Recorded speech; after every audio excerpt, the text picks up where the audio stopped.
यानी जानना कि हमारे इस कार्यक्रम में एक बार फिर आप सभी का स्वागत है। मैं आपका ज्योतिष मित्र पंडित हिमांशु नेमा आप सभी का स्वागत करता हूं और उम्मीद करता हूं कि आप सब कुशल मंगल होंगे। लाल किताब के अनुसार यदि आपकी कुंडली में सूर्य राहु एक स्थान पर बैठे हैं या सूर्य राहु का आपस में संबंध है तो इसको बोलते हैं ग्रहण योग। ग्रहण योग मतलब क्या है? देखिए, सूर्य है जीवन का कारक, प्राणों का कारक, और राहु क्या है? राहु है नेगेटिव एनर्जी का कारक। अब नेगेटिव एनर्जी क्यों है भाई? नेगेटिव एनर्जी इसलिए है कि जीवन यदि आपका बढ़ता है तो जीवन घटता भी है, आपकी एनर्जी बढ़ती है तो घटती भी है। तो घटती कब है?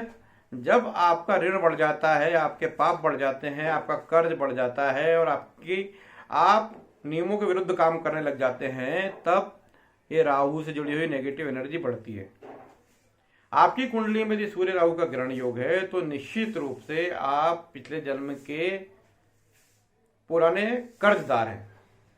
पितृदोष तो खतरनाक हो गया आपकी कुंडली में। समझ लीजिए, आपने जिस कुल में जन्म लिया है उसमें जो फोर फादर्स हैं, आपके जो पूर्वज हैं, उन्होंने भी कुछ ना कुछ ऐसी भयानक गलतियां करी हैं जो गलतियां आपके आने वाले कुटुंब को खत्म कर देगी। आपकी कुंडली में सूर्य राहु का ग्रहण योग है तो आपके घर प्राकृतिक आपदा यानी किसी ना किसी व्यक्ति की अकाल मृत्यु अवश्य होगी।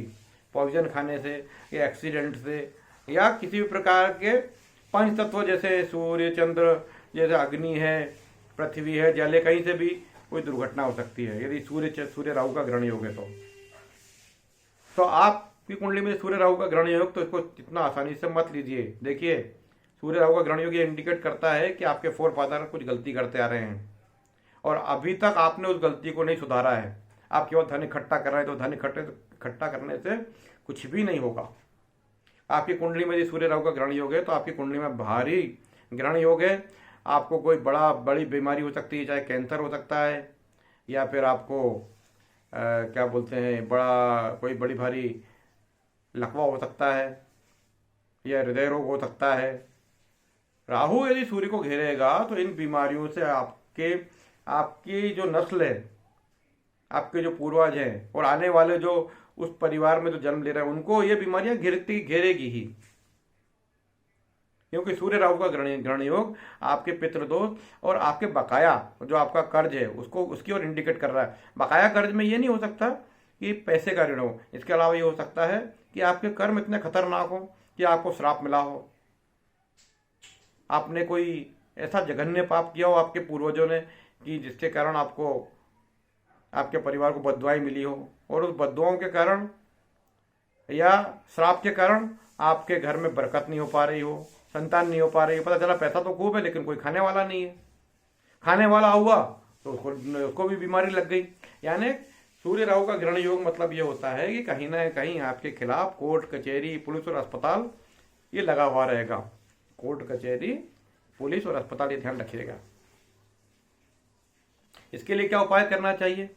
इसके लिए सबसे अच्छा उपाय है अपने पितरों का पिंडदान करते रहें और भगवान से प्रार्थना करें, अपने कुल देवी, अपने कुल देवता से प्रार्थना करें कि हे प्रभु, हमारे पितरों से जो गलती हुई उसके लिए हमें क्षमा कर दें।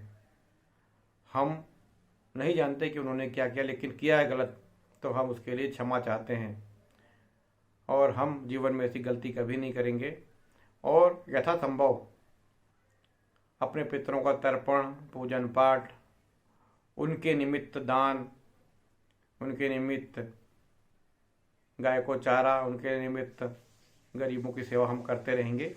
हमारे पास जितना हमारी सामर्थ्य है उसके अनुसार ही हम अपने पितरों के निमित्त दान पुण्य करते रहेंगे। तो ऐसा संकल्प करने से और नियमित रूप से पितरों के लिए दान पुण्य करने से आप देखेंगे कि कुछ समय बाद आपका जीवन बदलना शुरू हो जाएगा। आपके परिवार में अच्छे संकेत मिलना शुरू हो जाएंगे, मंगलिक कार्य शुरू होना शुरू हो जाएंगे। ये क्या होगा? ये पितरों की कृपा से ही होगा। और आप पितरों की कृपा से मतलब ये नहीं कि पितर आपको आशीर्वाद दे रहे हैं। पितरों के निमित्त आपने जो कमिटमेंट किया है कि हम दान पुण्य करेंगे, निकालते रहेंगे अपने धन से, अपने धन का जो हिस्सा है उसमें से 10%, 20% हम दान पुण्य में खर्च करेंगे। लोगों की मदद करेंगे, तो इस भाव से ही आपको सफलता मिलेगी। लेकिन ध्यान रखिए, इसमें व्यापारिक बुद्धि मत लगाइएगा कि जैसे फायदा होना शुरू हुआ तो तुरंत आपने काम बंद कर दिया। ये काम मत करना।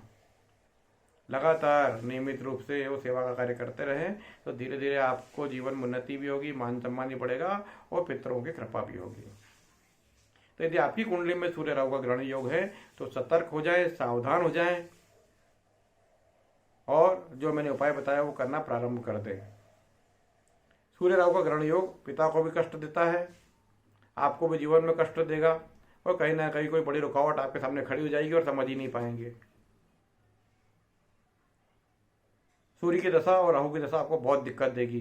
सूर्य की दशा में राहु का अंतर या राहु की दशा में सूर्य का अंतर में आपके जीवन में संकट उत्पन्न हो जाएगा, जीवन का संकट, ये ध्यान रखिए।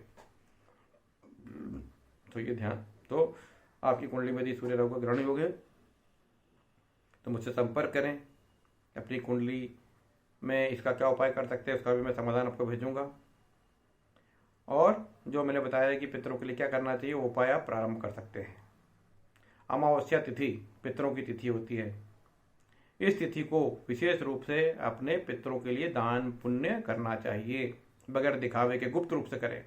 गुप्त रूप से करेंगे तो बहुत अच्छा लाभ होगा। दिखावे में आएंगे, पता चला कि आप गाय को चारा दे रहे हैं और वीडियो बना रहे हैं, ये काम कभी मत करना, वरना अर्थ का अनर्थ हो जाएगा। मैं जाके कई बार देखता हूँ कि कुछ लोग गाय को चारा देते हैं, 10 रुपये का चारा लिया और वीडियो बना के उसको वायरल कर रहे हैं। मेरे को उनकी बुद्धि पे लगता है कि कैसे कैसे लोग ये काम करते हैं। तो आप ऐसा ना करें। आपकी कुंडली में यदि सूर्य राहु का ग्रहण योग है, यदि चंद्र राहु का ग्रहण योग है, चंद्र केतु का ग्रहण योग है, तो ये सब ये अमावस्या तिथि को आप ये काम आपको करना चाहिए। मेरे चैनल को सब्सक्राइब करते रहें और जुड़े रहें। नमस्कार।